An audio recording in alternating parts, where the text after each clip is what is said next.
Hello guys, जोंनि बर' हारिनि आदै मादै आदाबो जोंनि फंबाय बिनानावमोन लोगोसे बर' हारिनि आंगो लोगोफोर आंनि मुं प्रकाश नार्जारि नोंथांमोना नायदों पिएम सोराब चेनेल खुलुमबाय जोंनि बर' हारिनि गासिबो रायजो राजाफोरखौ आंनि आदै मादै आदा बाजै आरो आब'मोन आरो फंबायमोन बिदामोन स' लोगोफोर गोजोन फुंबिलि आंनि गोसो गोरबोनिफ्राय जासिहरबाय नोंसोरखौ जोंनि भारत हादरनि prime minister of India Narendra Modi बिथाङा जोंनि भारतनि सिङाव थानाय रायजो राजाफोरखौ मोनसे रिक्वेस्ट खालामदों मोनसे आर'ज माने होदों एपिल खालामदों कि जोंनि भारतनि सिङाव थानाय रायजो राजाफोरा गासैबो 1 एप्रिल दिनैनि हरनि 9टा बाजियावहाय 9 मिनिट न'नि बाहेरायाव ओंखारनानै जेवारि बाथि ममबाथि ओमफ्राय बिनि गेजेराव टर्च लाइट मबाइलनि फ्लाश लाइट बेखौ लगायनानै गोजौआव दिन्थिहरनांगौ मोनसे रिक्वेस्ट खालामदों मोनसे आर'ज गाबज्रिदों न'नि सिंनि लाइटखौ अफ खालामनानै बाहेरायाव सिलायाव ओंखारनानै मबाइल फ्लाश लाइट जेवारि बाथि मम बाथि ओमफ्राय बिनि गेजेरावहाय मबाइलनि फ्लाश लाइट ओमफ्राय बिनि गेजेरावहाय ममबाथि ओमफ्राय जेवारि बाथि ओमफ्राय बिनि गेजेरावहाय ममबाथि बेखौ लगायनानै सिदलेयाव गोजौहाय दिन्थिहरनांगौ जाहैदों बेखौ बानायनायनि थांखिया जाहैदों कि जोंनि भारताव थानाय जेसेबांखिनि सुबुंफ्रा दा लकडाउन जानानै दं बिथांमोनखौ मोनसे हेपिनेस होनाय कि बिसोर बोरिं जाया मोनसे हलिडे जायफोर जानानै दङ बिराद गिदिर हलिडे दिनैसिम बेबायदि हिस्टरि लकडाउन जाफेराखैमोन जोंनि भारत हादराव दायो बे जानानै दङ भाइरासनि थाखाय स' रावबो जाहाथे बोरिं जाया बे हिसाबै बेखौ थांखि लानानै बे दिनैनि हराव 9टायाव जे 9 मिनिट जाय लाइट लगायनाय फ्लाश लाइट आरो बिनि गेजेरावहाय फ्लाश लाइट ओमफ्राय ममबाथि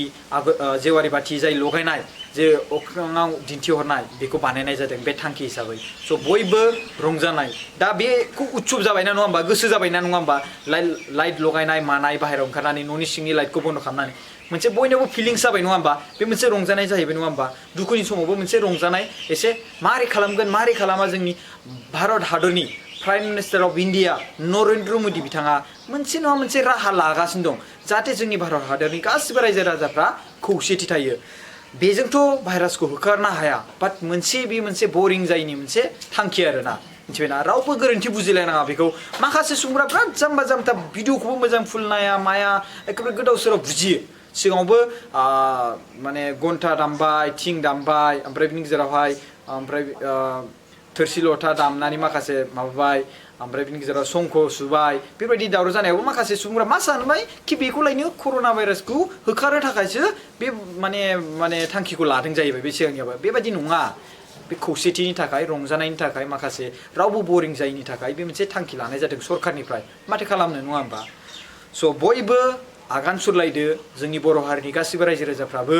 आरो भारत हादरनि गासिबो रायजो राजाफ्रा बेखौ आगान सुरगोन आं बेखौ आसा खालामो आरो मा आसा खालामनो निउसावनो गासिबो फोसावगासिनो दं बिनि सायाव मिथिबायना रायजोफोर आरो बलिउडनि एक्टर एक्ट्रिसफोरानो गासिबो जुदि भारत हादरनि prime minister of India Narendra मदियानो जुदि बे खामानिखौ मावदोंब्ला आरो मोनफ्रोमबो स्टेटनि मानसिफ्रानो जुदि सिएमफ्रानो जुदि पलिटिकेल लिडारफ्रानो जुदि दैदेनगिरिफ्रानो जुदि मावदोंब्ला जोंनि गामिनि सिङाव थानाय मानसिफ्रा मानो मावा नङा होमबा स' गासिबो रेसपेक्ट खालाम बेवहाय बाथ्राया फैदों रेसपेक्टनि prime minister of India Narendra Modi बिथाङा जोंखौ मोनसे रिक्वेस्ट खालामदों हामब्लाबो हामाब्लाबो बिथां जाय प्राइम मिनिस्टार अफ इन्डियानि मासियाव जाय जिरायनानै दङ नरेन्द्र मदिनि बिथांनि बोसोनखौ जों मानिनाया जोंनि थाखाय गोनांथि नङा होमबा बिथांखौ जों रेसपेक्ट खालामनांगोन बिथांनि बोसोनखौ जों रेसपेक्ट खालामनांगोन मान होनांगोन सनमान होनांगोन नङा होमबा जों बेखौसो जों पालन खालामनांगोन नङा होमबा बिथांनि रावखौ जोङो मानिनाया जाबाय बिथाङा जोंनि भारत हादरनि प्राइम मिनिस्टार अफ इन्डियानि माने मासियाव जिरायना दङ मिथिबाय स' बिनि थाखायनो बिथांनि बोसोनखौ जोङो मानिनाया पालन खालामनाया गोबां गोनांथि स' आं बे बाथ्राखौनो बुंनानै बे मोनसे भिडिअखौ बुंनाय जाबाय आरो आंनि भिडिअ आपल'ड खालामबाय थागोन नोंथांमोना जाहाथे बे बोसोनखौ फालिनानै दिनैनि दिनाव हरनि 9टा बाजियाव 9 मिनिट लाइट फ्लाश लाइट मबाइलनि ओमफ्राय टर्च लाइट ममबाथि बिनि गेजेरावहाय जेवारि बाथि बेखौ लगायनानै जाहाथे बेखौ जाफुंसार होयो खुलुमबाय